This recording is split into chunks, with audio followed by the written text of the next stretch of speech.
নমস্কার বন্ধুরা, আমার চ্যানেলে আপনাদের সবাইকে স্বাগত। আজকের যে বিষয় নিয়ে আলোচনা করব তা হলো হিন্দু ধর্মে ৩৩ কোটি দেব দেবতা বলতে কি বোঝায়। আমরা সবাই জানি যে আমাদের হিন্দু ধর্মে ৩৩ কোটি দেব দেবী রয়েছে। আসলে কি সত্যিই ৩৩ কোটি দেব দেবী রয়েছেন? তাহলে যদি নাই বা থাকে, এই ৩৩ কোটি কথা বলার ব্যাখ্যাটা কি, এর কারণটাই বা কি, পুরাণ কি বলছে এই ৩৩ কোটি মানে? তাহলে চলুন আজই জেনে নিন এই ৩৩ কোটি দেব দেবী বলতে পুরাণ কি ব্যাখ্যা করেছে। আমরা কথায় কথায় বলি হিন্দু ধর্মে ৩৩ কোটি দেব দেবতা রয়েছে, কিন্তু আপনারা যদি এই কোটি শব্দটিকে সংখ্যা হিসাবে বিচার করে থাকেন না, তাহলে প্রথম থেকেই ভুল করছেন। হিন্দু শাস্ত্রে যে অর্থ কোটি শব্দটি ব্যবহৃত হয়েছে তা না জানলে আপনার ভ্রান্তিটা দূর হবে না। এখানে কোন অর্থে কোটি শব্দটা ব্যবহৃত হয়েছে, আবার ৩৩ কোটি দেবতার বা নাম কেন করা হয়েছে, তা অবশ্যই আপনাদের জানা দরকার। এই কোটির অর্থ আমরা যেভাবে থাকি তা কিন্তু কোনো সংখ্যার নিরিখে বিচার করে থাকি, কিন্তু আদৌ এটা কোনো সংখ্যা না। শাস্ত্রে যে ৩৩ কোটির উল্লেখ পাওয়া যায় সেটি এই সংখ্যা থেকে পৃথক। শাস্ত্র মতে ৩৩ কোটি শব্দের অর্থ হলো ৩৩ শ্রেণী বা ৩৩ প্রকার।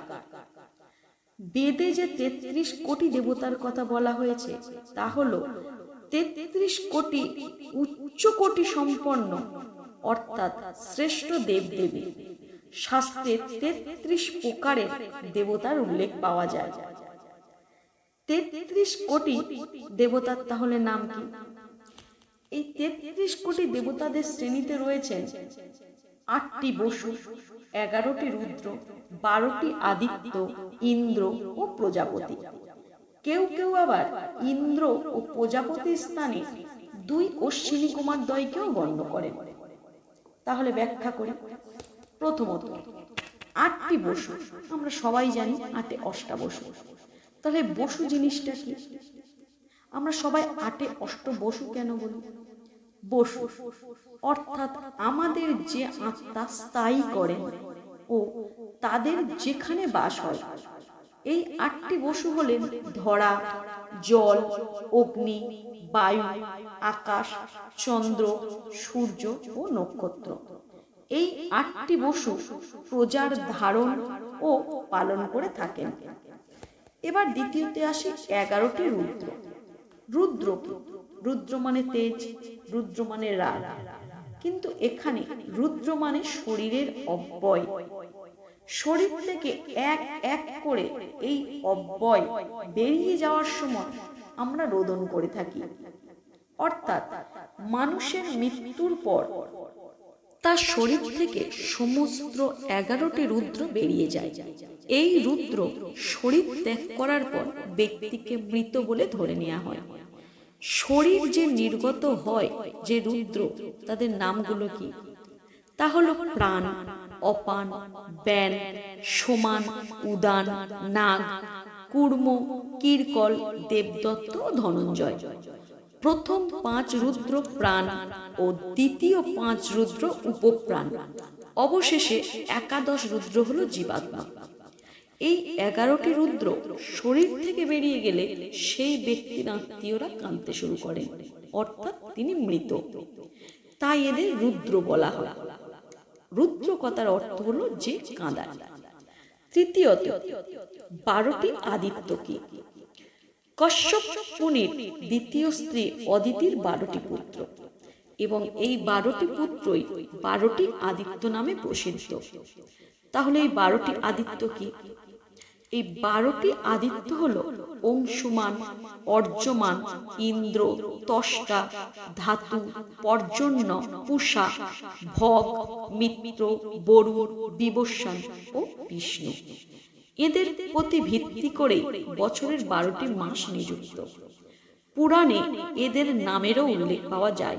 তা হলো ধাতা, মিত্র, অর্যমা, শুক্র, বরুণ, অংশ, ভব, বিবস্বান, পূষা, সবিতা, ত্বষ্টা এবং বিষ্ণু। আর ৩২তম দেবতা হলেন ইন্দ্র। ইন্দ্র অর্থাৎ বিদ্যুৎ বা শক্তি। আবার ৩৩তম দেবতা হলেন যজ্ঞ। যজ্ঞ অর্থাৎ প্রজাপতি, যার মাধ্যমে আমাদের বায়ু, দৃষ্টি, জল ও শিল্প স্বাস্থ্য উন্নত হয়, ঔষধি সৃষ্টি হয়।